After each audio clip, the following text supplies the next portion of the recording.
And I just have a quick announcement or information I want to relay. So I think we have one person maybe for public comment, but I just, for the record, that we appreciate, all the public comments and all the work and all the analysis that everyone does. But when I reflect on the last meeting, there were a lot of things that didn't go as planned. First of all, we do request that anyone who speaks does send us the exhibits and the information ahead of time so that staff can review it. And there are times that public comment or presenters do have critical information that they're bringing up, but they bring it up just on the spot, and we haven't had time to review it as a committee or as a staff. So my commitment to this committee and the staff, that if anything is brought up critical, even not that critical, but anything that's brought up that needs discussion, I would like to give it back to staff so that they can properly answer the question like they did last time. They sent us a memo, and we can bring it back to our committee. Because a lot of us are speaking without knowing all the facts. So I kind of call this, it's kind of a gentleman's agreement on most committees I've been on, that the no surprise factor, and we'd like to stop that going forward. So we welcome any questions you have. The staff has an open policy. They will respond to questions. You can copy me on the questions, but anything that just comes to the meeting without staff looking it over, we are going to give it back to staff. Take a breather, get the memo, get the information, discuss it at the next meeting. So I just, tell the staff, we're sorry that you had to go through that there was just stuff bombarded at you, but thank you for turning that around within a week and getting back to us with all the relevant information. And I'll just kind of remind everyone, the beginning of the meeting, that if any information will be given to us and we will have time to discuss it. So thank you. Okay, so, do we call to order first? Or? We'll call to order. Sorry, 1 second, working on. So before that, just acknowledgement that we, I think, are the second meeting in the new room, and so we're still working on AV related things. So Google Meet, I don't know if we have audio quite yet, so we're working on. So that's exactly what it was. City Manager Stowe just messaged me. We are. Yes. Yeah. So let's give me 1 second. We're going to try and unmute guys in the audio in the back. Can you guys unmute the City of Evanston broadcast or in the Google Meet? Yes. Okay, great. We are good to go. Okay. Thank you. All good. All right. Back at it. So as I was saying, we're the second meeting in here, so we've had some audio issues. So appreciate everyone's patience as we figure out the new system and the new setting. I'm going to take roll now. So we'll start with Councilmember Nguyen. Here. Councilmember Nusma. Here. Committee Member Livingston. Here. Chair Rikus. Here. And Councilmember Burns just stepped out, but we'll add him to the roll once he steps back in. So we have 5 and have a quorum, and we can do business. Okay, and then we need the approval of virtual. Do we have any committee members virtual? No. No, there are no virtual okay. committee members at the moment. Okay, we'll start with public comment. Do you want to start virtually or Mr. Kennedy? Are you going to give a comment? All right, we'll start in the room and then we'll kick it online. Do I really have to get used to this place? As I pay my parking ticket. All right. You can validate. Where? There's a machine over here. Oh, good. By the way, I know Claire Kelly's on her way. I'd like to speak a little bit about the zero-based budgeting, which I presented to you guys before.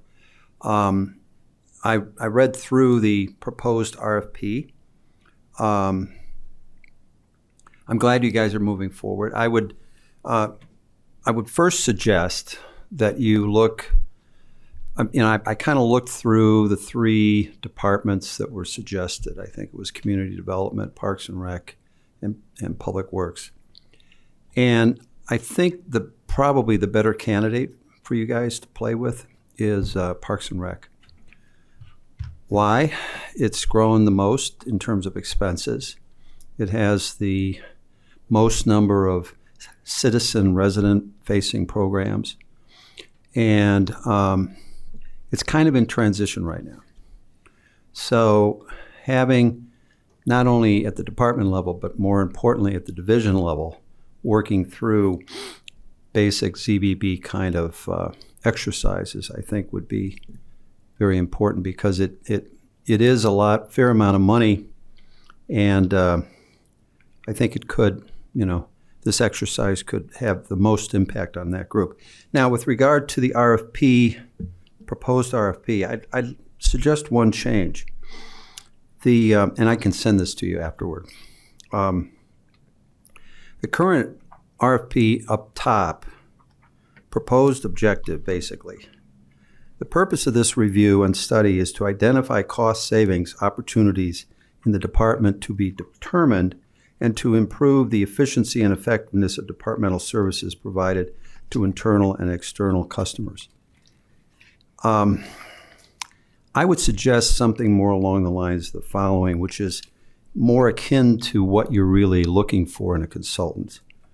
The purpose of this exercise is to work with city staff to determine the various levels of services delivered to residents of Evanston by the chosen department and the associated costs required to deliver those services. The consultant shall work with the staff in developing the following structure for review by city management, city council, and each division within the department. The base, three bullets. The base level, in other words, ZBB is not just a cost-cutting exercise. It has to stand back and say, what are the services being delivered and the costs associated to it? And so the base level is the absolute bottom, what we have to do and still call ourselves a department. If it's public works, it might be fixing bridges that are about to collapse or potholes, but not necessarily paving brand new stuff. The base level services and costs should be those that are required to maintain and provide the minimum level of services and still function as a department. This is in the referenced state of Calgary. I don't know where they found that, but a ZBB in the RFP. There's a reference to a document, a white paper on how to do ZBB for government, and in that they talk about the following: the so-called base level, and that's what I was just talking about. Second level is the remaining services and associated costs should then be divided up into a minimum of 2, but probably not more than 4 levels of service and associated costs provided to the constituents. This would be what the reference document calls current service levels. I would not go more than 4 because it just gets unwieldy. Now you're figuring out, should I pick up the garbage twice a week or 3 times a week? And then finally, the staff should develop 1 or 2 levels of services that they would like to provide residents, but are currently unable to do so. In other words, if we had the resources, what could we do in this department, in this area? And actually, it probably is at the division level where all these changes should be focused, because that's where it gets granular. Then you add it up to the department. But I think that change would give you a better RFP structure. And I could just give it to you right now. No, thank you. Thank you very much.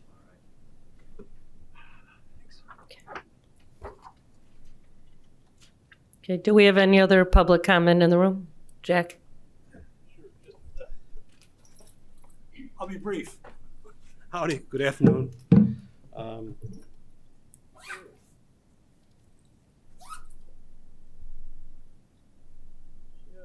apologize.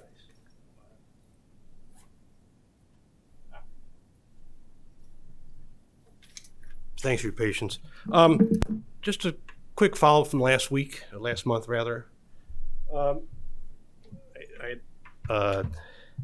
outlined the revenue, a large amount of expense. The other side of that coin was revenue. I didn't get into that, and I'm not going to get into it tonight.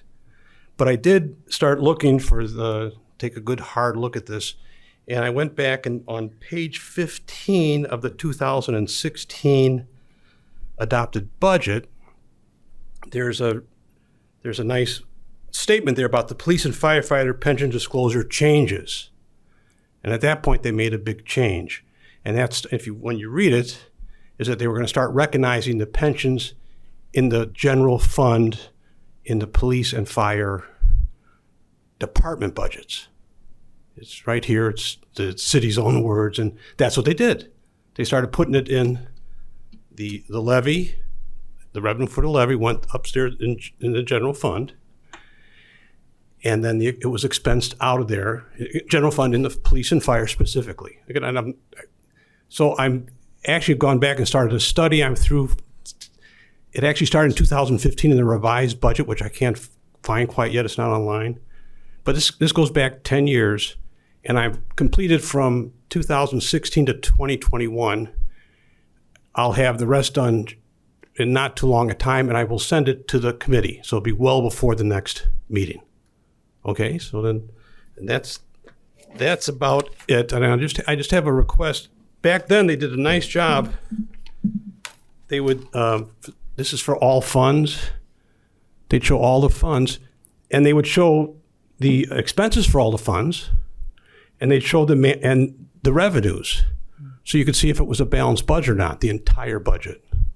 It's pretty nice. And now I hope I'm wrong, and I hope that the staff corrects me, because in 2025, I can't find anything like this where it shows all the expenses for all the funds, stacked up and totaled, and then all the matching revenues. Now, because I'd like to see that, I think it'd be very helpful. And again, it'll be part of my study. They did a nice job doing that prior. And you could look right away and go, that's a balanced budget, the entire thing. And somehow that they've wandered away from that. I would ask this committee if they could, in the 2026 budget, if they would get back to something like that. That's it. Have a nice night. Thank you. Okay, and just send us the information and that last question, and we will discuss it and get back at the next meeting. Thank you. Do we have someone? Yeah, so I believe online we may have one. Ms. Cannon, are you looking to give comment tonight? No comment, thank you. Okay. That's it.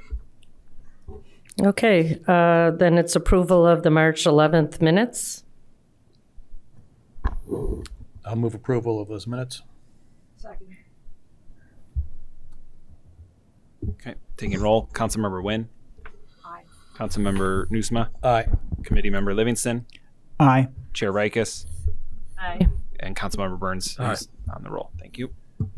5-0 pass. Thank you. Great, thank you. So now I turn it over to Laura to talk about our CIP projects 24 and 25, the funding.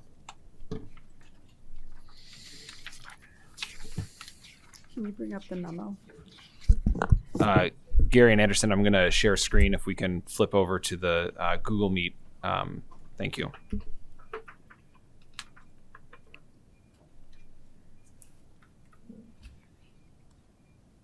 Yeah, because we pre, right? But that's been a lot more negative before. Yeah. We have cash draws. Thank you. My name is Laura Biggs. I'm the city engineer, and I am here tonight just to talk about bond recommendations for selling bonds on 2024 and potentially 2025 projects.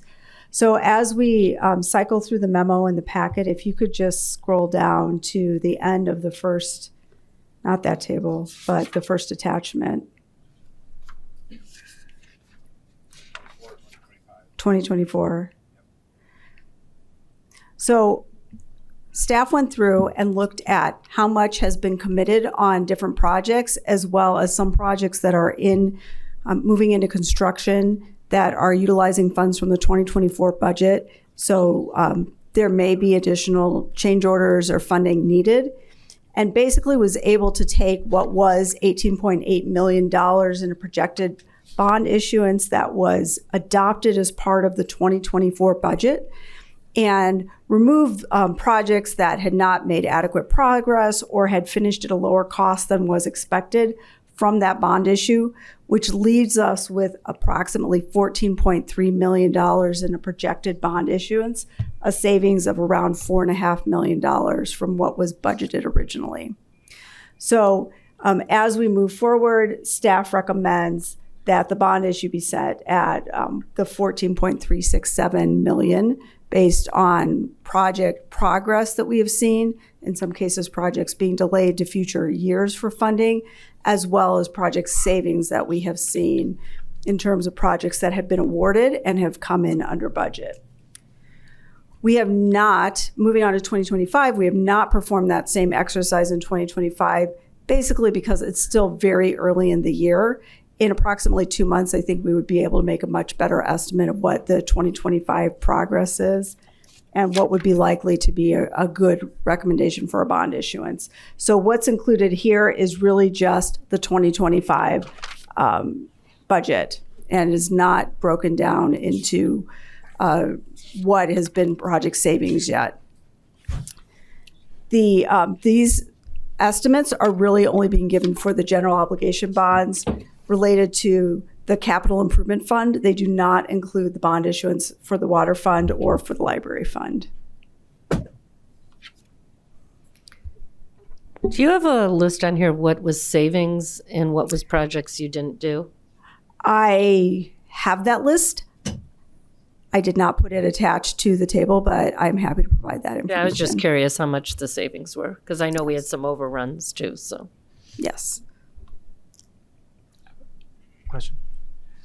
So the total 25 list was 37 million, right? With, well, I guess water is a little bit different, but I'm just trying to get a sense of, we would just think now that we would issue 14 million, or would we? First, I just say we need a lot of advice from our bond advisor now, because the municipal bond markets right now are in chaos, and much more than normal. With tax plan, the potential tax changes and just the volatility of interest rates, the spreads on municipal bonds have really gapped. The rates on municipal bonds have really gapped out. So I think we would want a lot of input relative to, is this the right time? What's the implications of sort of using additional available cash like we sometimes do and let that negative balance grow? But it's a precarious time, more precarious time than Yes. I will turn this over to Clayton Black. Yes, all good points. And so we are here tonight hoping to get some feedback on the things that you want to know, so that when we do come forward next month, we'll bring our bond counsel. We'll bring a cash and investment summary so you can see where cash is available if you want to delay the issuance and lean into available cash. And I do think that for now, just given that volatility you talked about, we probably are just talking about 2024 and not yet issuing for the 2025 work. But this is money that's gone out the door. The CIP fund is in a negative cash position right now because of the $14 million that we have spent or are in the process of spending. So we do need some direction on sort of how to bridge that gap, whether, pending the advice from our bond advisor. But all very good points. And also if you can provide next month too, because it's almost like we do the projects, then we figure out how much bond. I think we discussed this and you've done some projection, but if we did, we know what the taxes could go up if we start to go to the 15 million, the 20 million bond, because we have 10 to 12 million rolling off. So a long-term project, like this year it's about 14, but you said next year will be close to 20? Potentially. So one thing that has happened is that we have more staff available. We have filled some of the positions. And so they are doing work that is largely in-house design work. We're not, it's largely in our parks and facilities group. That work is work that we did not consult out. We just didn't do it. Now more in-house design work is getting done, and that feeds into being better able to complete the construction projects that are budgeted each year. So that can really increase how much that is being done. However, I will say that there's a lot of bids that we send out that come back in April and May. So by the end of May, we can already make a much better estimate of progress on different projects and also where the bids are coming in. So by the end of May, we should be able to provide more detailed estimates on the 2025 bond issuance as well, even while those projects are not yet complete. And also, Clayton, it's almost that we want like a 5 year so we can give feedback to Ms. Biggs and say, you know, the projects for 26, 27, 28, now there's inflation, there's things that we can't control, but need to be within 10 to 15 or 15 to 17. Because I just feel like every year there's so many needs, we do the projects, then we figure out later how we're going to fund it. I'd rather reverse it. I'm sorry. Thank you. Yeah, just a few questions. So how long can we wait until issuing the bonds for the 2024 projects? That is a finance question.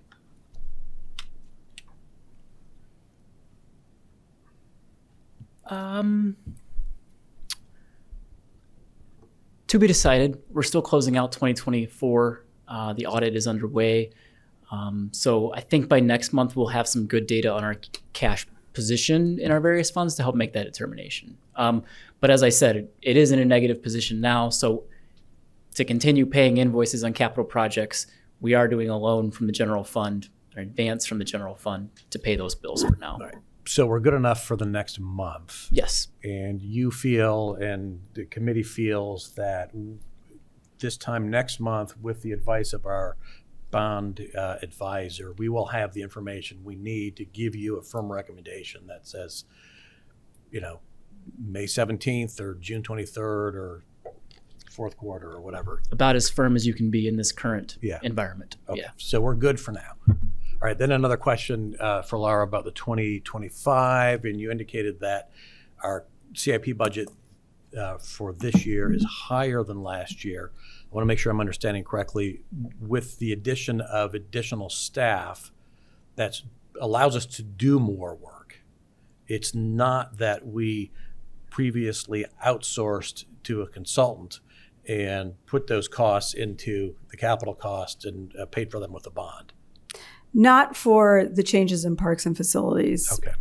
What's happening right now in transportation, where we still have a lot of staffing gaps, is the consulting fees are actually being paid out of salary. We're really not bonding those consulting fees that are replacing staff. Okay. Thank you. I was wondering, this is probably more of a Clayton conversation. How many cities actually have reserves for every single fund? Like, I know as an example, Skokie doesn't have a, reserve. They have reserves for the general fund. So, but we seem to have reserves for all the funds, and 25% seems really high for CIP. And if we don't know, maybe we could do a survey of. Most communities have reserves for most of their major funds, their insurance fund, their water fund, their general fund, enterprise funds, and capital fund. I don't know that 25% is, I don't know what that's based on. I would agree that's probably a bit high. It was set by several years ago as the policy for this CIP fund.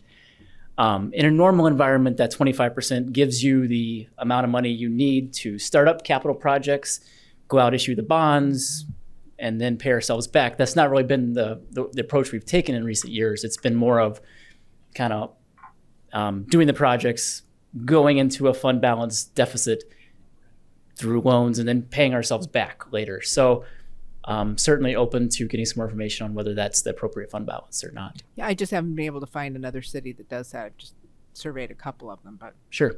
And we did discuss it. We kind of had a process, but I think we said May or June we were going to look at the reserve balances, and because it hasn't, like you said, hasn't been looked at in a long time. So Yeah. we are going to put that on the agenda.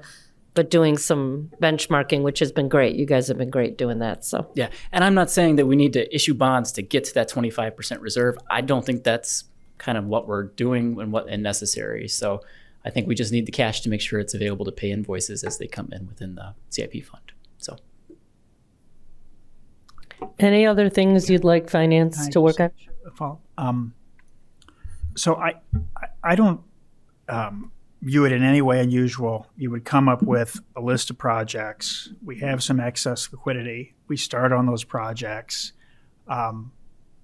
We use some of the excess liquidity, excess cash that we have to go negative, and then pick the right time to issue bonds. I don't think there's anything unusual about the way that we have progressed, in particular because of all the excess cash balances that we had. You always want to,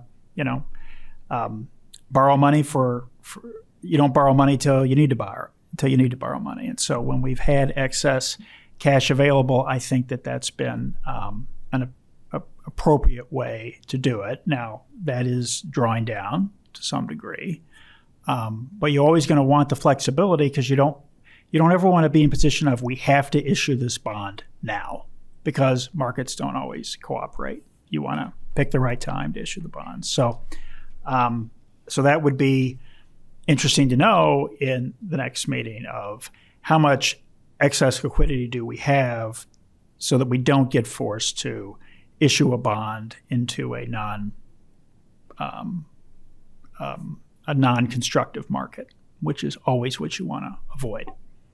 So that would be another element. When do we really think? How much of a negative balance do we think we could build up in the CIP, due from the general fund, before we really are saying, no, we need to go now. So. And the other data point is what interest we're earning on the money that we have at the bank, because it's probably over 4% compared to what the rate on the loans too. So.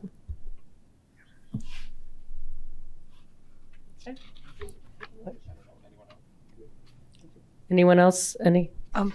I guess I've brought this up a couple of times, but I hope we can get at some point a sort of 10-year projection of funded and unfunded basic capital needs that include upgrades and maintenance. So I think that so that we can have an idea as to what the type, so that we don't end up in a situation again where we say suddenly if we're going to continue in it with any facility, we're going to need a huge amount of money. I think we should have that laid out in front of us, a ballpark estimate of upcoming costs over the next 10 years for all of our facilities and infrastructure.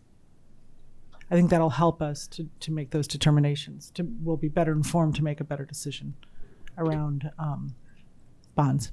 Yeah, I agree. And I don't know if this is possible, but almost like coding the ones that are absolutely essential, then the ones that we'd like to do, and then the ones that are kind of the wish list, because I know there's projects that you have, the alleys, the sewers, the pipes, those are things that, we have to do. So. Right. I mean, I think that's all I'm referring to, is all maintaining the infrastructure, roofs, HVAC, all of that we need for what we currently have, including parks, upgrading parks. Okay. And are you going to talk about the Millennium contracting? No, I am not. Okay. You can introduce Daryl King for that. Okay. King.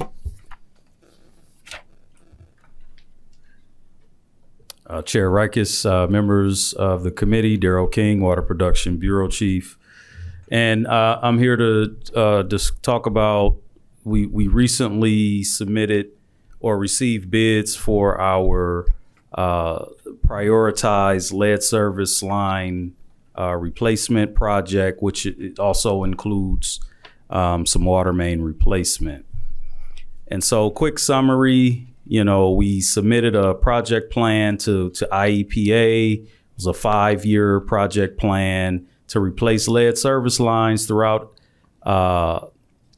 census tracts that are designated disadvantaged in Evanston. Our project plan was approved for up to $25 million. $5 million each year. So year one, this year, we have up to $5 million that we could use through the state revolving fund. When we were going through the budget season last year, we budgeted what we knew at the time. And at the time, we knew we were earmarked to receive $2.3 million or so in principal forgiveness of that $5 million. So we budgeted to leverage the principal forgiveness amount. And so when the later on after the budget season, IEPA increased our principal forgiveness amount up to just over $3 million. And so as we, once we found that out, we wanted to make sure we are using as much of the principal forgiveness that we can. So we expanded our scope. And by us expanding our scope, the bid came in higher than what we originally budgeted for. The water main work, we're right in line, pretty much with what we budgeted. The lead service line replacements is where that increase came in terms of the bids. And so we budgeted $2.3 million for lead service line replacements. The bids came in at $3.596 for lead service line replacements. And so the total bid, $5.1 million. We budgeted $3.8 million. So what we're proposing is to leverage the additional $5 million ceiling for year one SRF funds and use an additional $569,913 of loan funding, 30 years, 0 interest to cover that shortage. And so we plan on utilizing all of the principal forgiveness of $3 million, a little bit more. But now we're just going to use a little bit of the loan funding, 30 years, 0 interest money to cover the bid amounts that came in. One sec.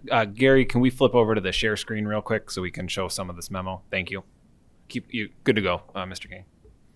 Yeah, so this is showing lead service line replacements, water fund, 0, SRF principal forgiveness, that's the $3,027,000. The SRF 0 interest loan, that's the additional amount that we want to use from the loan funding of the $5 million for year one. And that puts the total funding for lead service line replacements at $3.5 million. The water main costs are unimpacted. And so the total, the 1.5, the $3,027,000, that's the principal forgiveness. The additional $569,913, that's the SRF 0 interest 30-year loan amount. And so for a total of $5.1 million, which is what Millennium's bid amount came in at. I have a question. Leslie, then. I'm curious. Did you go to council before you asked to expand the scope of the bid? Because it seems to me it's a little cart before the horse that you'd want to have the money first before you'd expand the scope of the project. So we got approval from City Council for the up to $25 million, $5 million per year. We got approval for that last year. But in the budget, we said, hey, we're going to spend this much because we knew that's what the principal forgiveness was. But last year, the approval to spend up to $5 million, we got approval to do that last year. Councilman Newsman? So just to clarify, does this committee need to take action on this, or this is just kind of for information? We need to endorse this recommendation to council? The expense policy, right? Because this is over 500,000 from Got it. So the budget, so that's why on it's this coming. agenda. But I Our think we policy need, triggered. Okay, right. but it's not real clear. So if you could just walk us through that, because you're saying we approved 5 million already, correct? Is that what you, Mr. King? They approved 5 million, but budgeted 3.5. We budgeted, if you could scroll, right there. So the 2025 budget was $2.3 million. That's what we asked for in the budget. But the prioritized lead service line plan, replacement plan, the 5-year plan, we requested from City Council and received approval from City Council to receive up to $25 million of funding of SRF funds last year.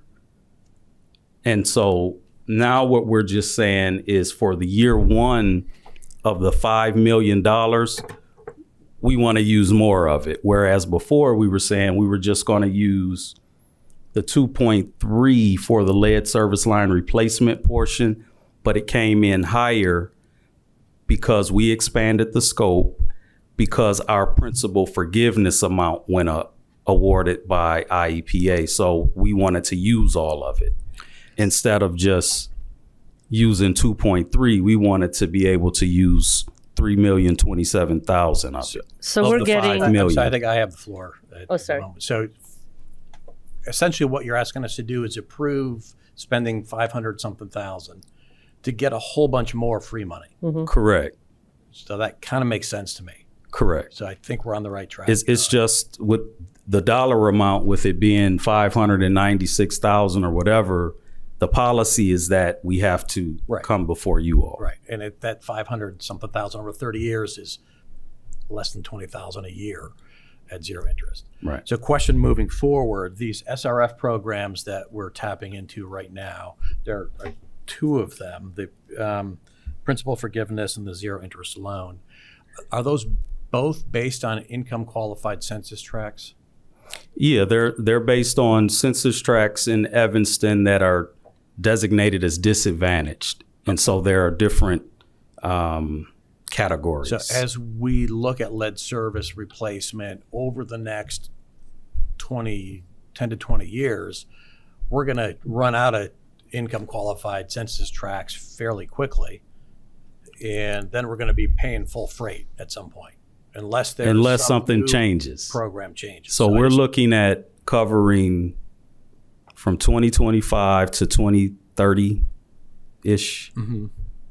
There are 5 census tracts in Evanston that scored the highest, that qualifies for the money, that are designated as disadvantaged. Right. So just to manage expectations long term, for now, we're tapping into money that's available for income qualified neighborhoods. We're going to run out of those, so it's going to cost us more of our money at some point in the future. Possibly, yes.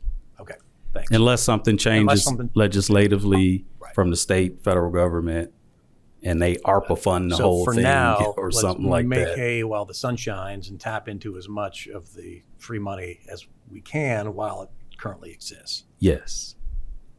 I had a couple quick questions. The scope got increased, so what additional things are we doing with this extra money, the forgiveness, and the money we're getting? Just doing more replacements. And then since 25 million was approved, is this 5.18 going to go against that 25 million, or is the original budget going against the 25 million? So the 25 million is for eligible scope, lead service line replacement. So the 25 million, we can't use it to replace any water main. That's totally separate. We can use it to replace the lead service lines associated with the water Just main, 3 million. but we can't use it for water main, for I think restorations. It's geared only towards the water main, towards the lead service line replacements. And so when I'm talking about that 25 million project plan disadvantaged census tracts, I'm only talking about lead service line replacements. So then the 3 million. Yes. Yeah, the 3.5 with the loan forgiveness. So there's no red lights, right? We just. Yeah, I know. Yes. Can you put the charts back up if you don't mind? Gary, I'll share again.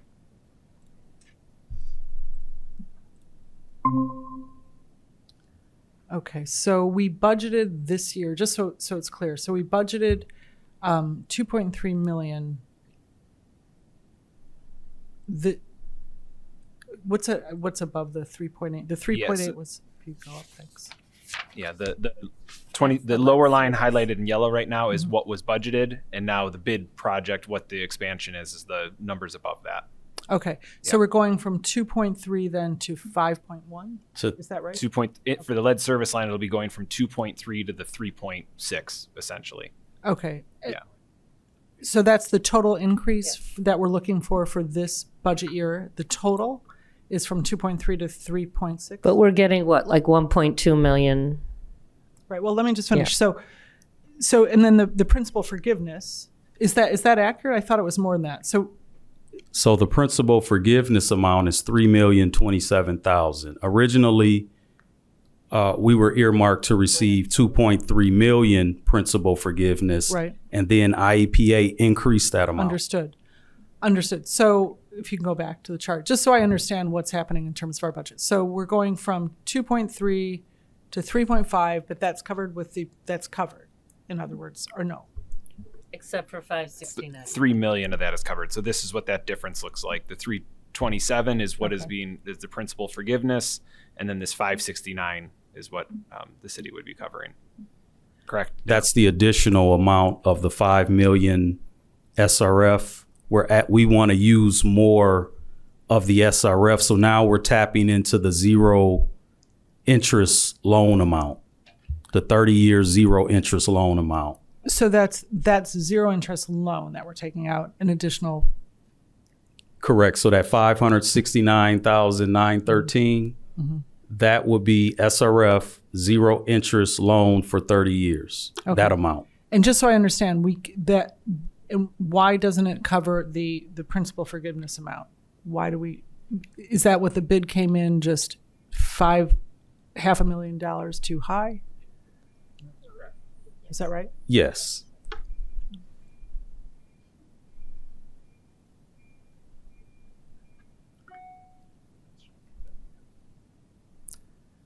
Which that's both sides of that. So that's that 3.5 plus the 1.5 is that Okay. 5.1. Higher than budgeted, Mm-hmm. but what was budgeted was for a smaller scope. Correct. And how much Yes. extra terrain will we be covering with this? Excuse me? So how much more territory? I assume when you say expanding the scope, you mean? Yeah, we're doing additional replacements. I don't have the quantities of how many additional we started off with and what we're ending up with. I don't have those. I mean, since we're going to exceed budget, it'd be nice to know, how much more we're covering as a result. Yeah. I can get that information to you. Okay, thank you. I wonder if I have it here. Any other questions? So then I guess our job is to make a recommendation, and maybe if we decide to go forward, you can get that information because council will have to actually approve it, correct? So I will move approval. Yep. All right.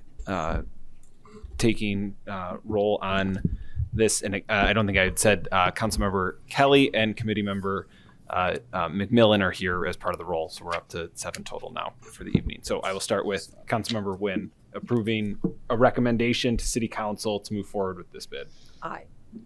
Councilmember Nusma. Aye. Committee Member Livingston. Aye. Chair Rikus. Aye. Councilmember Burns. Aye. Councilmember Kelly. Aye. Committee Member McMillan. Aye. 7-0. Thank you. Great, thank you very much. Thank you.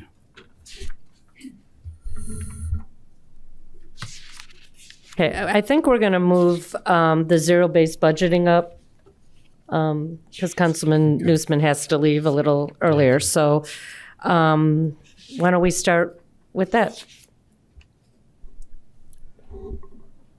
So I'll move item FB3 for discussion. Good evening, members. I'll get us started and then I'll kick it over to Mr. Black in a little bit here. So I helped pull together some numbers, just a reminder of where we are and how we got to this space. Was originally a referral coming from Councilmember Burns about seeking a zero-based budgeting type exercise as part of the 2026 budget planning process.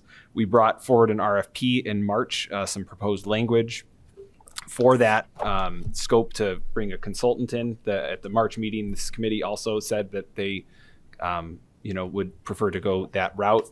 And they identified 3 potential departments to consider for this. So we pulled some data about 3 different departments: community development, parks and recreation, and public works. So the memo, we provided different financial and staffing related data and lists of services that departments provide, and again, that RFP language for you all to consider and discuss. And we are looking for a recommendation to the city manager on a department to select to move forward with this RFP. So I'll just share screen again here, Gary, and then walk through some of the data that we are that we provided. So in Appendix A, ooh, that's way too small. So in Appendix A, we started out with budgeted and actual revenues and expenses for the 3 departments, looking at our past 3 fiscal years as well as fiscal year 2025. So if we look at community development, if we look at parks and recreation, and we look at public works, all 3 have seen increases in actual expenses over the last 3 years, primarily driven by personnel expenses. The increased wages for AFSCME as part of the union negotiation, as well as to non-union employees, is the big driver. Their other main driver for all 3 departments is hiring staff that were budgeted, but their vacancy rates were higher in previous years, and now they have filled out staff that are now filling budgeted positions that were previously vacant. That's really kind of the key driver. We pulled out with revenue, one just note on community development, we pulled out the 10.8 permit revenues related to Northwestern Stadium project. And then on expenses, we also left out the purchase of the Prado Community Center and Parks and Recreation, these kind of 2 one-time things that kind of would have skewed the data otherwise. So we felt it appropriate to remove those 2 large sums, and as noted in the little footnotes here on general expenses. The next table 2 is kind of looking at, if we look at actual revenues and expenses from FY22 to FY24, we can see where has there been growth, where has there been some decline. The little bit of decline in revenue for community development is largely driven by 2022, they had a big year of revenue. So 24, again, was more in line with kind of historic norms. So that's really what that decrease represents there. But again, we do see this increase in expenses across all 3 of the departments in this 3-year timeline at various rates when comparing FY22 to FY24. We also provided for you all looking at revenues as a percentage of expenses. So what are the budgeted revenues, or excuse me, the actual revenues in these departments as a ratio of the actual expenses. So a 100% in here would mean there was 100% revenues matching 100% expenses. If a department had $5 million in expenses, they also had $5 million in revenue. That would be 100%. 50% would represent a $5 million budget, or expenses would be represented as 2.5 in revenue. And therefore, that other 50% is being covered by the general fund, other revenues coming into the general fund. Or in a case where it would be 0, it would mean other general fund revenues are fully funding the operations of a specific department.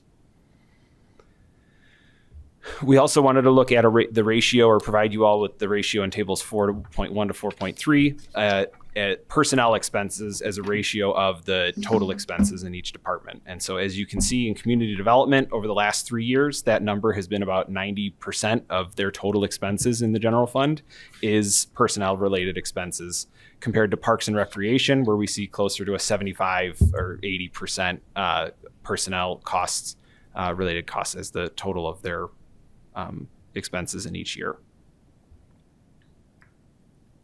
And then lastly, we wanted to give you in tables 5.1 to 5.3, we provided FTE counts for departments, the 3 departments over this course of time. So again, as I kind of led off with, it's, what's driving a lot of the increase in costs is simply increased hiring and personnel in the case of community development and parks and rec, especially in the general fund, going from, in community development, from 20.5 FTE to 30, a little over 30, parks and rec going from about 60 up to 80 FTE. Public works has stayed relatively flat in terms of the total number of full-time equivalent positions in the general fund in this time frame. So again, their increases are more, I would say, associated to the wage increases, more so than adding personnel. Appendix B is then again providing a list of services and affiliated boards, committees, commissions that the three departments are connected to. We want to acknowledge, right, that these costs aren't just costs and numbers in a spreadsheet. We're providing services to our community, and wanted to provide a summary of what those services look like for each as we're weighing a decision. And then again, the RFP is that last attachment there. So happy to answer some questions. Clayton, I don't know if you wanted to jump in now or if you want to come back.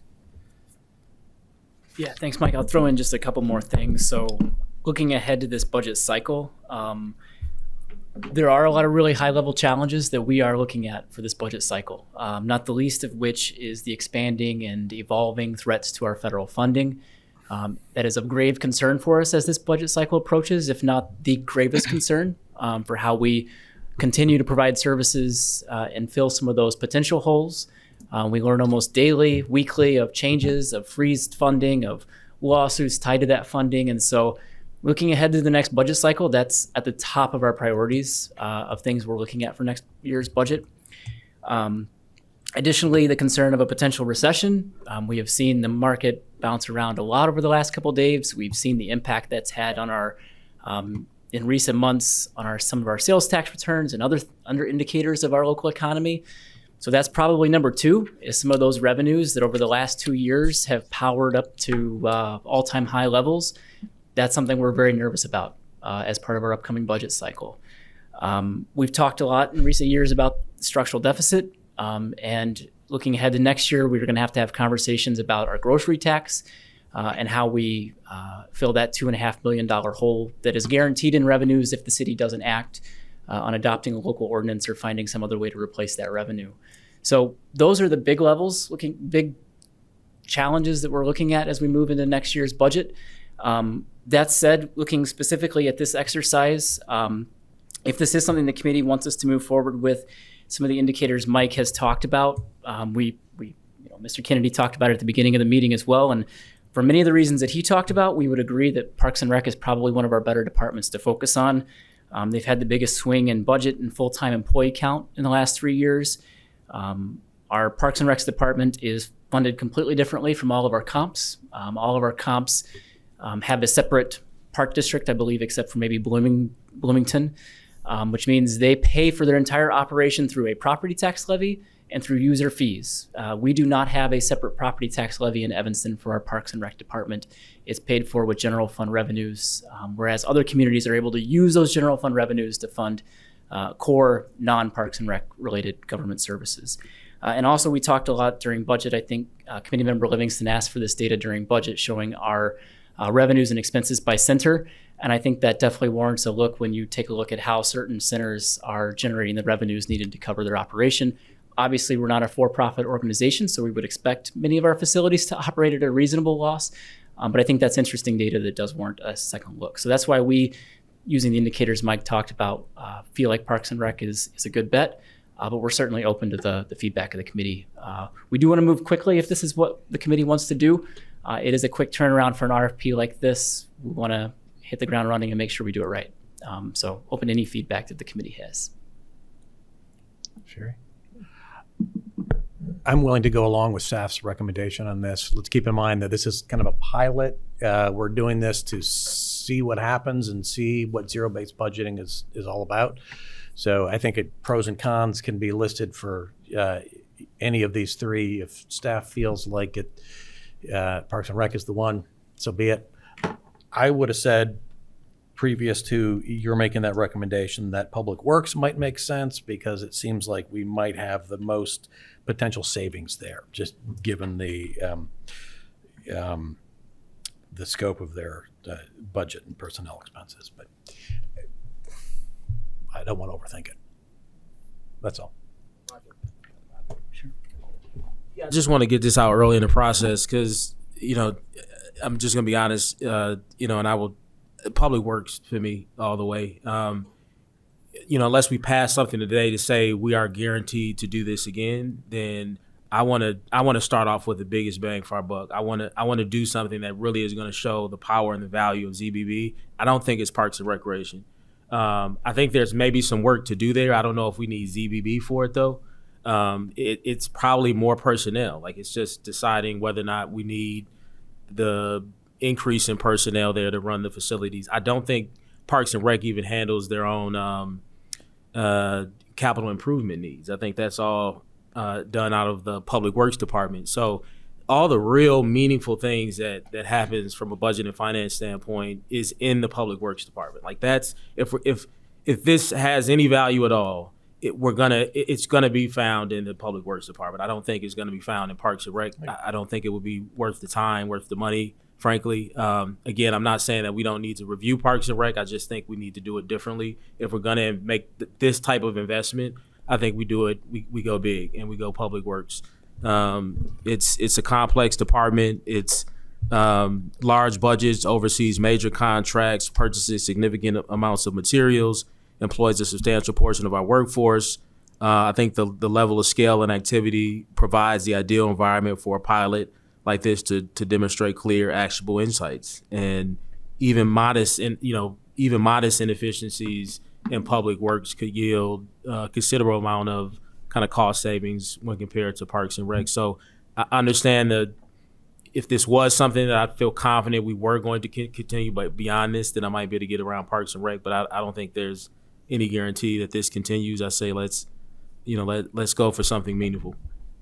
Jerry? Yeah, I would agree with Councilmember Burns. I think like so much of Parks and Rec is actually under Public Works, so some of the biggest expenses. So I concur. I agree. Jonathan had done. I just want to point out that the Parks and Rec expenses and Public Works expenses are quite comparable for the 2025 budget year. They're both just over 15 million. So in terms of dollar amounts, there's not that much difference there. The Public Works budget does not include the CIP budget, which is managed under Public Works. So I want to make sure we're not conflating those buckets of money. One thing that differentiates Parks and Rec from Public Works is the fact that Parks and Rec brings in a lot of revenue, whereas Public Works brings in not very much at all. So I could get behind Public Works too. I'd be curious to hear why staff is suggesting Parks and Rec and not Public Works. And then I'll let you go. We are open to doing either. Our preference is Parks and Rec for those reasons I mentioned. Our Public Works Department looks like virtually every single Public Works Department in the suburbs, provides very comparable services, is funded very comparably. Our Parks and Rec Department is very much an outlier in how we fund our Parks and Rec operations, fully subsidized through the general fund. It's unique in that sense. It stands out as different. That's why it's seen the most growth. It's seen the biggest expansion in full-time employees and in budget over the last 3 years. And that's why we recommended Parks and Rec. But we are certainly open to the committee's feedback. Thank you. I don't think the point is to pick your outliers, actually. Yeah. David. Yeah. Oh. So Clayton, looking at these three options, I think since this is our first one, generally, I think if you're going to learn every time you go through this, which of these three areas do you think are the most straightforward? There might be some value to start with the one that is kind of simpler, and you will learn as you go through that to make you better. You kind of want to build up to the most complex, and potentially. So in thinking about the scope of the activities, the clarity of the expenses, is there a clear difference in just complexity between taking a deep dive into these three?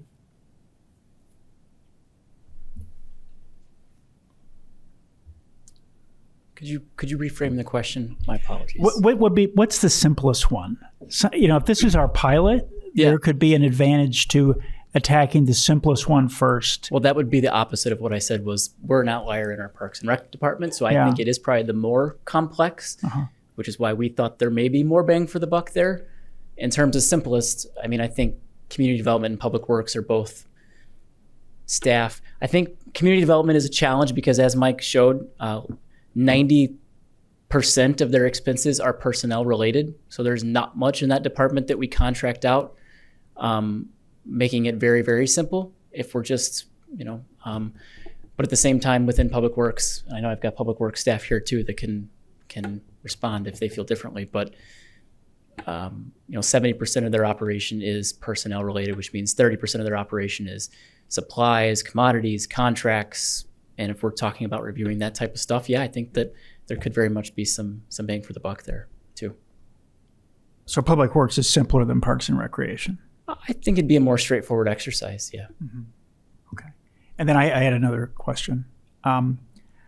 So the world has changed in the last 2 months, and I think with our revenue threats, the scope of those revenue threats has probably, increased over the last couple of months. And I think since we're already in deficit, that will require some quick thinking relative to cost cutting outside of a deep dive. And hopefully there would still be time maybe for a separate group to think about, okay, if we lose $5 million, this is what we would do. If we have to, I think we have to, whatever the number is, making up $5 million, but whatever it might be, we need to separately sort of do a quick triage of if this happens, then this. Mm-hmm. This could include a tax increase, right? But it's probably not the preferable thing. But if we lose $2 million, $3 million, $5 million, do we have the capacity to work on this project on the zero-based budgeting, but separately say, this is what we're going to do across the totality of the general fund if we lose certain amounts of revenue? Yeah, I would want to check with the CFO and the city manager when we talk about something like that. But this exercise, I think, is important and something we should definitely do. Mm-hmm. But to your larger point, the threats to federal revenues is sort of a bigger macro issue that we're going to have to come up with much bigger answers and solutions to. We'll see what we can uncover through this zero-based budgeting. And I'm confident there'll be some cost savings that we identify through the exercise. But we'll want to make sure we have capacity to focus on both, to your point. Okay. So, I have a quick question. Where do we find the people for the RFP? Once we decide what department, are there specialists in departments? Yeah, there's a few firms that the city has worked with in the past for recruitment of director level positions, assistant deputy city manager positions, city manager positions. I think we would probably reach out to those agencies that have worked with us in the past. Typically, those agencies are comprised of consultants, which are maybe former public works directors, former parks and recreation directors. And so we would go to that consultant pool and send this RFP to them. Certainly open, anybody that Mr. Kennedy is aware of that does the work, or Councilmember Burns as the referrer, we're happy to share it with those people as well. But I think that's where we were thinking we would start. So the process is, if we recommend a department, then does it go to council or? No, it would go to council once we go through the RFP process, select a vendor, assuming it's over $25,000. And even if it's not, that agreement could go to city council for their approval. But we wouldn't need to go to city council to get their approval to issue an RFP. We would just. And do we have a budget for the RFP? This is an unbudgeted. It was unbudgeted. So we still can weigh the cost benefit when we start to get back the costs. Right. Okay. Any other questions or comments? Do we want to take a poll on which department? Councilmember Burns, I would suggest Councilmember Burns makes a motion to recommend Public Works. Okay. Mr. Kennedy. We talked a little bit about the existential threat posed by our new president. It's real, and it might impact our so-called, structured deficit a lot more. The knee-jerk reaction for corporations is to say, well, we have to cut 10% across the board. And you go to each department and you say, find 10%. That's exactly what ZBB wants to get stopped. The problem is, to do the ZBB, you got to have all the departments. So you see where you're losing services and where you can, and what it's going to cost you from a standpoint of services delivered. We don't have that luxury in the way this is structured. This is looking at one department. It's basically saying, as Councilmember Burns is saying, how do we get the biggest bang of the buck for here? In realizing the kind of structural deficit we might be facing, I'd suggest a slightly different approach. And it might need a consultant to come in and work with each of the departments. But you're going to have to look at each of the departments and the divisions within those departments in a, what could you afford to not do? Because if we're talking about a structural deficit, and we want to get rid of it, and we don't want to increase fees and taxes, D65 will take care of that. What we want to do is somehow have a structured approach so that every department, every division basically nominates what they could do if they had to do something with less. And the key thing there is to associate what they're not going to do to services. So when it comes back to this committee or to the council, you're understanding what it is you're losing by cutting that and cutting this. All right?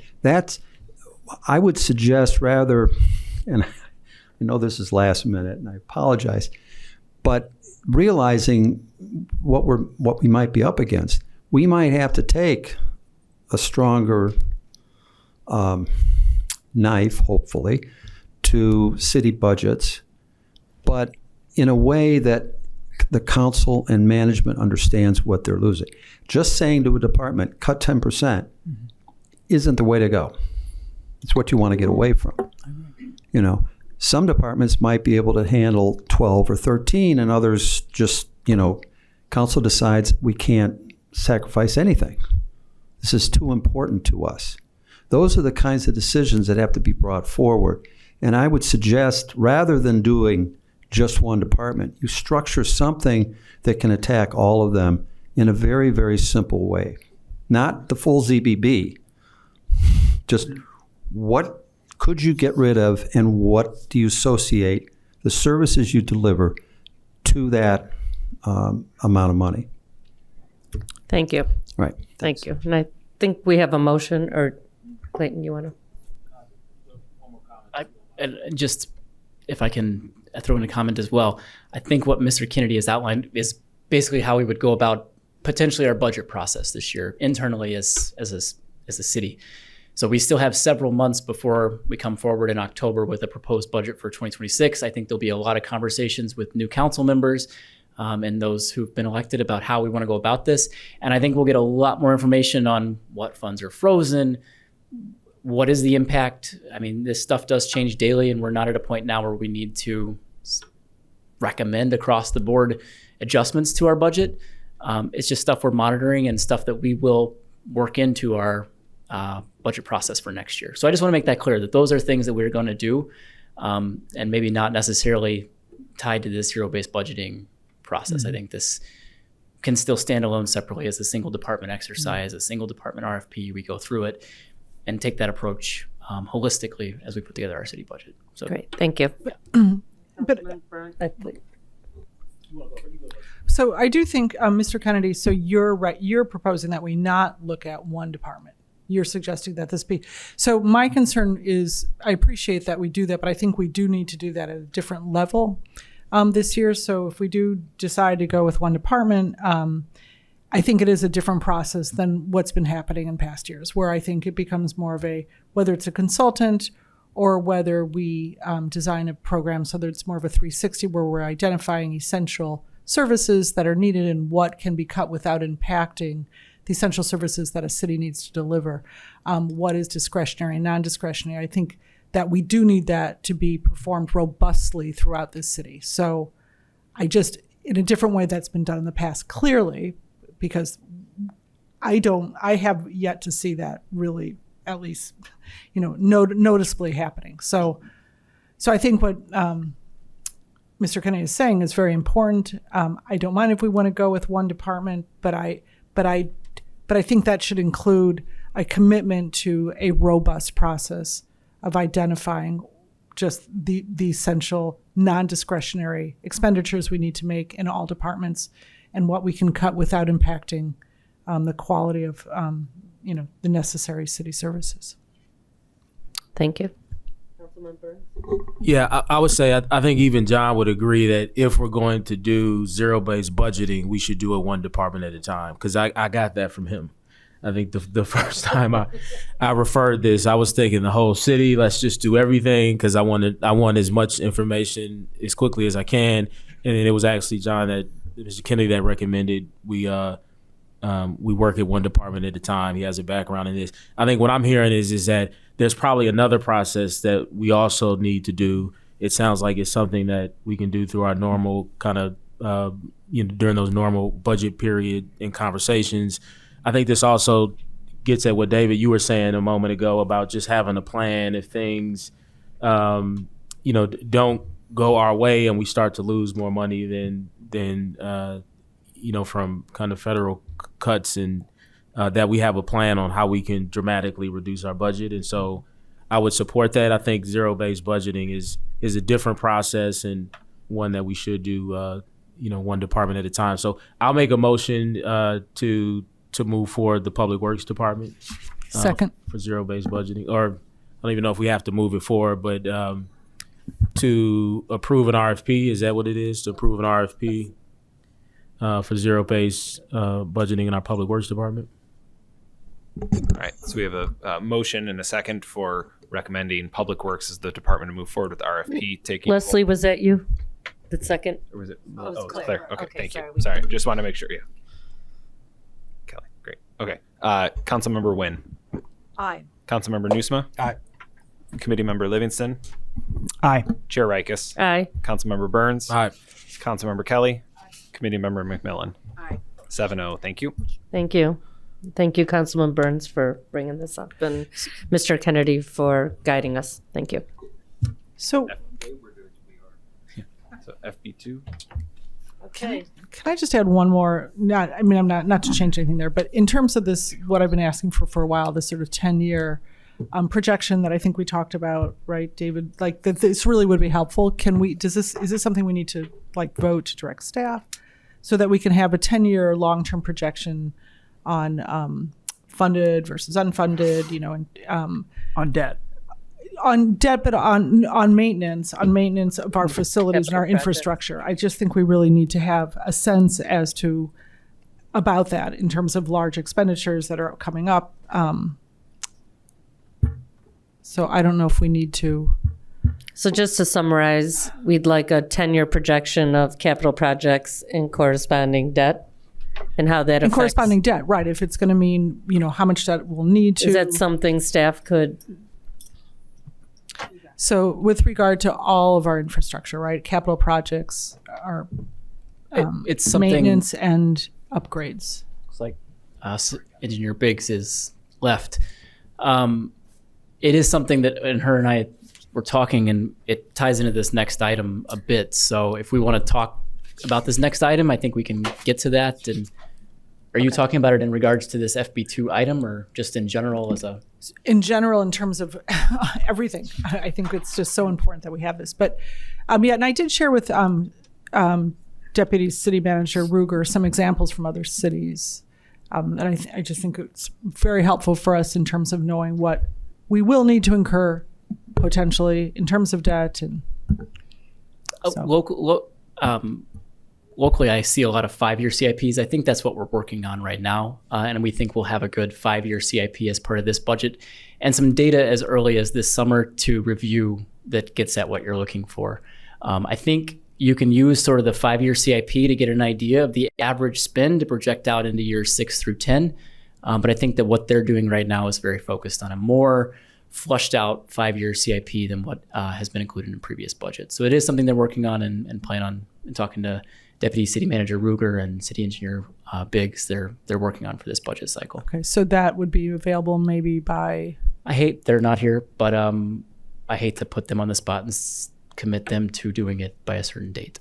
But it's part of this budget cycle. Okay. And I think it would be good to sort of identify the very unusual items that are before us as well, even if they're not built in, that it does not include. Okay, whatever. Yes. New public safety headquarters, or lakefront project, or what ultimately happens here, right? So I think we can come up with a base and say also there are these projects that would have to be funded at some point, or we think if we have the capacity to fund over this, say, 10-year period or whatever Yes. it is. And if you look at past CIPs, the full cost of, say, a public safety building has been sort of inserted into year 3 at $80 million. And the full cost of a new civic center has been inserted into year 4 at $100 million. Sort of because, to your point, those haven't been fully, fleshed out over a multi-year plan. But I think that's what they're doing as part of this CIP a little bit more. Great. But because the danger is, of course, that, and this has happened to us often, where all of a sudden we have to ponder some big cost, but we're not pondering it in terms of a full outlay of all of our facilities and our maintenance and everything that we need to spend money on. So we're just looking at it in an isolated way and making decisions around it. And I think and then we end up neglecting things like sidewalks. So I really think we really need a solid 5-year out. I would prefer 10, even though it won't be that accurate, but at least ballpark, so we're striving to get a better grip on where we're headed. So, Chair, if I could make a quick and comment. regularly. Sure. We do have what I was going to say is also, I remember seeing a 5-year CIP plan. I think what would be helpful is to share that out again so that you can let staff know what you feel is missing. So it's not complete. It wasn't entirely complete. It doesn't have everything in there in terms of maintenance and facilities and upgrades. Yeah. It has some of the main big projects, but that's it. So that I just think it'd be helpful to just get that in writing in an email to I've put that in writing many times, but I'll do it again. And if you could share it with me too, at the least, and then because I'm interested. Share it with us and the whole committee. Okay, and I did share kind of late this afternoon. Committee member Livingston had a bunch of questions that we're going to go into the debt policy now. So hopefully everyone has reviewed it, and I'll turn it over to. We need a motion, right, for FB2.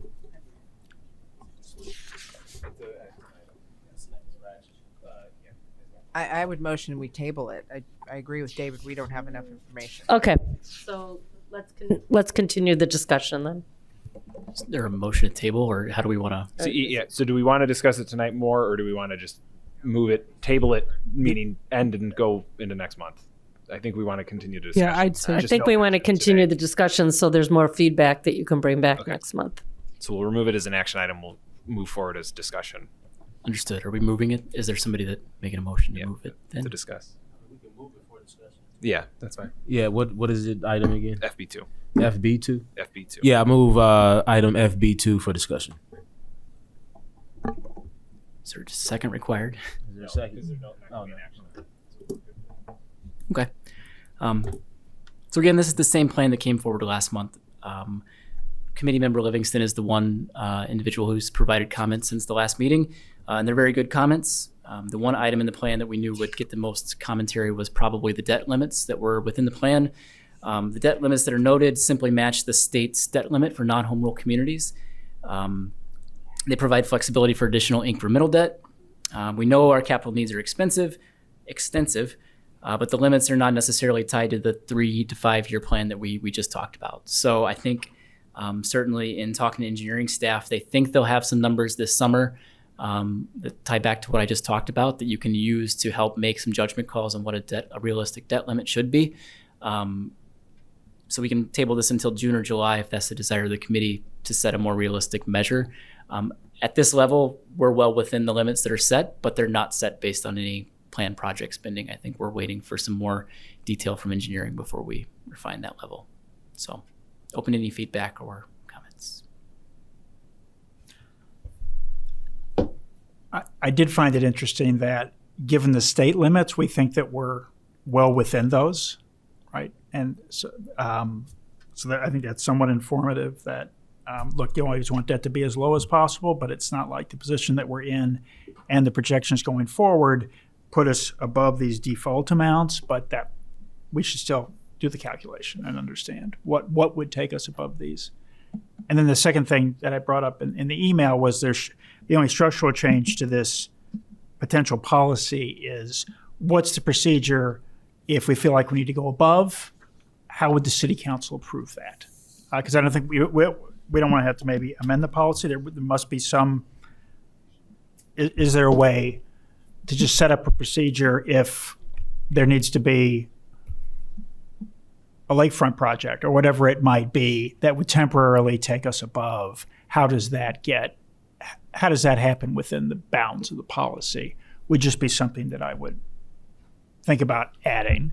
Could just adjust it when you need to, but I think building in sort of an override mechanism might be a good idea on the debt policy as well. Okay.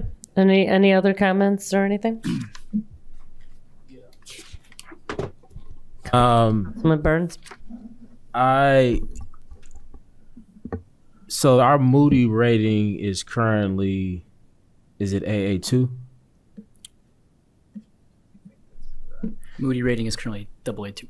Yes. And so if we went to AA, how would going to AA1 and AAA, I guess that would be, how would that, do we know how that would positively impact our borrowing rate? Couldn't give you an exact number, but it certainly improves the rates you get when you go out to issue. Is that something that we can determine, or is it hard to determine because it's a lot of ask our different factors? bond advisor what kind of rates he's seeing for AAA communities versus communities like us who are just a tick below that. Because one of the things that I see that can help improve that rating is to limit debt growth and keep it predictable. And so it just feels like we don't really have a clear target. That could be one of them, is if our goal is to improve our Moody bond rating by this amount, because we believe that will improve our rate by this percentage. And we feel like out of all the things we can do to improve the rating, that limiting debt is probably the one we're not doing. I'm looking at some of the other ones: provide full financial transparency, work closely with a financial advisor when issuing debt. I think we're doing that already, right? Mm-hmm. When issuing new debt. It says reduce long-term liabilities, especially pension obligations. I would imagine that they appreciate that we now have a pension policy in place. And so the only one that we may not be doing, and what we're discussing now, is trying to figure out a way to, I think, limit debt growth as much as we can. And so that's one way that we could get a clear target. And it's certainly what I would like to see moving forward. I would like to see us limit the amount of debt. We talked about this during the last time, but in a perfect world, if we could be rolling off the same amount of debt that we're issuing every year, then that's one way where we can hold it flat. And how we reduce it, we'd have to figure that out. But even as a first goal, if we can hold it flat a few years, again, as a way to try to improve our borrowing rate by improving our bond rating, to me that gives us a clear goal that we can work towards. Absent that, I think it would be hard to decide what the right growth is. So I don't know how do you feel about that before I move on? In practice, it's incredibly difficult to only take on new debt for what we're rolling off. The $10 million rolling off this year is worth, it's based on 20 years ago, $10 million, which is worth a whole lot less today than $10 million in 20 years ago terms versus today. So incredibly difficult to only add on what you're rolling off, absent of identifying additional revenues that you want to dedicate to capital to help cover that overage. And also, there are no AAA rated communities among our comps. Okay. And none of them have a debt limit. in place. So Skokie, Bloomington, Arlington Heights, Park Ridge, Palatine, Des Plaines, and Oak Park, none of them have a self-imposed debt limit that they've set on themselves. We're the only one who have opted to do that. And we're all in the AA range, very comparable with each other. There's no AAAs among our peers. So I'm not sure if setting the debt limit and sticking to a hard and fast debt limit alone is going to be what we need to get up to a AAA rating. I think that you mentioned reducing long-term pension liabilities. I think that's very important to continue on the path we're on there, continuing to meet that obligation. I think that stands to get us closer to that rating. But good feedback, and certainly something we'll. Yeah, and then to the first question, I'd love to again know what type of, how it would improve our borrowing rate going from where we are now to even A1 or. Yeah, we can, I'll add that to the list of things when we come forward with our bond advisor to make sure we talk about. Let me see if I have anything else. Are there any cities that have like a checklist or a scoring system to evaluate projects before debt is issued? Have we found that at all?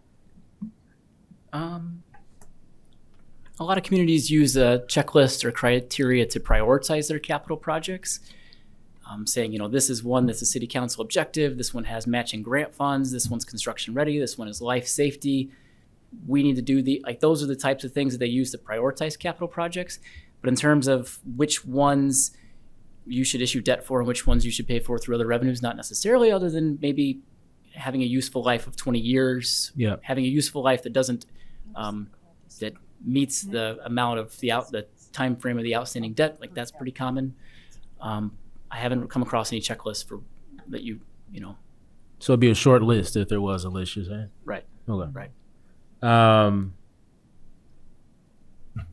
David mentioned something earlier that was interesting, that we really don't want to be issuing debt in, I'll call it volatile kind of markets. You described it differently, but and it seemed like that comment was kind of closely tied to then our kind of excess reserves, like having those so that we can use them when we need them and use debt when it's favorable. To do that, we need to manage our reserves in the right way. And so I wonder, does it make sense then? We have a reserve fund goal, but do we need another goal, like another set aside to accomplish what you described? It just was interesting. I don't think I had ever heard that before, but I think it makes sense to me. It seems like a very practical way we could actually, save, realize some cost savings potentially. We could raise our reserves. I mean, that is one reason why you have a credit facility. Yeah. And we have a credit facility, to buy you a few months to sort of use something you can draw on quickly and buy yourself another 6 months before you issue a bond. Yeah. So it's that's another option, just not to get forced into a time of gotta issue, because that's a horrible feeling. And it might be as simple as I think you've been just mentioning, it's just maybe raising the reserve goal that we have to try to account for that. I thought it was a great point and just a practical way that we might be able to cut costs. I'll hold there for now. I may have a few other things, but I'm sure other people want to have questions. I think Councilman Kelly. So I was just going to mention, though, there's not an explicitly stated debt limit. I know, but for example, Skokie does make a very big point of always staying well under, if not for home rule, the mandated per capita. And I think that's very important. So they can always say, even though we're home rule, we're still staying well under that. I mean, in fact, that was what drove Rockford to do away with home rule, because they were so far exceeding that. They ended up voting to do away with home rule because they were exceeding that state mandated amount. So I think, in a sense, it is an imposed debt limit by making sure that they stay well under, and they brag about that in all their budgets. So I think that's something we should consider in terms of setting that limit.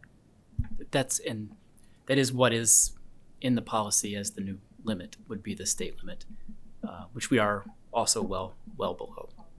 But we also, not all cities, divide up their debt limit based on what's in the levy and what's allocated to enterprise funds. So we also have a special way, and again, at Skokie also, our debt is a little different in terms that their debt, the pensions, right, that they have issued bonds to low interest bonds to pay the pension. So I think we should be looking at our pension debt as also part of our debt. Committee member. So just one other point about funding sources for capital projects. You can sell stuff, right? That is a way to avoid debt. And I think that's another part that we should maybe think about. It's part of the, putting assets to work, but also where are there opportunities that we could dispose of assets and use that money to reinvest into capital projects? That's a way to not take up debt. It's another funding source. And how do we get to, here are some things that we could liquidate to provide $20 million worth of incremental capital that's not additional debt. That's something that would also be very helpful to understand. What's that list? Is there a list?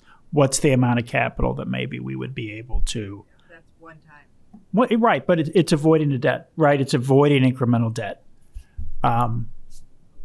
Who's looking at that right now? Is that your department or? The putting assets to work. Yeah. Economic development, city manager Stowe, and public works as well.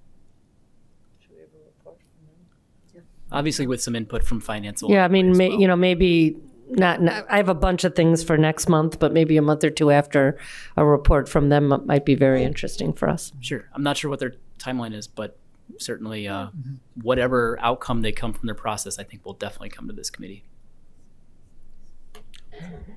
Any other comments? So again, I think you have a little more homework, but Clayton's really done a great job on this, and Mike, and thanks for all your research. Thank you, Clayton. Yeah. These policies, we just saw one that triggered today. It's really important to have these going forward. So, I have for the next meeting, the debt analysis and capital projects, minimum of 5 years. If we can go any more, that'd be great. Is it possible to have the bond advisor come to the next meeting? And if there's questions anyone has ahead of time, give them to Clayton, or we can Zoom him in or her. We have on the agenda, and you and I have talked about this before, looking at all of the reserves, the percentage, and we will start to talk about that. I think the biggest information we need to work on is the bond and when to issue that. And then you'll continually give us an update on any revenue changes, this new administration that may affect the city. And then we also have to deal with, was it the grocery tax and liquor tax and things like that down the road, because that'll affect revenue as well. Yeah. So I'm sorry. What our peer communities are doing, or what our surrounding, more than peers, what are our surrounding communities doing on the grocery tax? So I think Skokie said they're going to raise it. Mm-hmm. So, I think we need to understand, Sounds good. what are the options on. I'll be surprised if Skokie raises just because they have a new administration. Not raising it. Sorry. The grocery tax, I think, is just 1 or 2. Yeah, it's either, it wouldn't raise it. They would either adopt the 1% or forgo it. Right. following the state. It defaults to 0. They have to reinstate it to 1. Correct. Right. So what are neighboring communities doing? Sounds good. So just logistically, usually the Tuesday, the week before, I go over with Hitesh. I mean, we talk continually, but the agenda, I try to send it out Wednesday. So if anyone has any additions, let me know. And then the final one usually goes out Friday after Luke and everyone approves it. So 2 quick comments here. We hired a consultant to help with putting assets to work. So I just wanted that to be known, so we could invite them, to a future meeting. And then on the other point, I want to make sure my point got across clearly, both for myself and everyone else, is my understanding is the 16.6%, 16.6 or 6, is that right? Reserve goal that we have is really money that it feels like we never really want to touch it. And maybe there are some circumstances where we do, but it seems like a strong bond rating is somewhat dependent on us maintaining that reserve fund. So just to be clear, David, and anybody else who, just for clarity, I'm saying while we still have excess reserve funds, do we want to set aside a portion of that so that we can, if in the next 2 years, the rate to bond out is not favorable for us, we have some money set aside so we can still get some things done. So I just wanted to make sure you understood that distinction. Yeah. Yeah. Okay. Thank you. And I just want to thank Melissa and congratulate her on her retirement and her next chapter. And thanks for your work on our committee and all those works on the city council. So Yes. Thank you. Yeah. Okay. Adjourn? Adjourn. Do See we you all need a in May. motion to adjourn? No, we're good. Okay. Thank you. Thank you.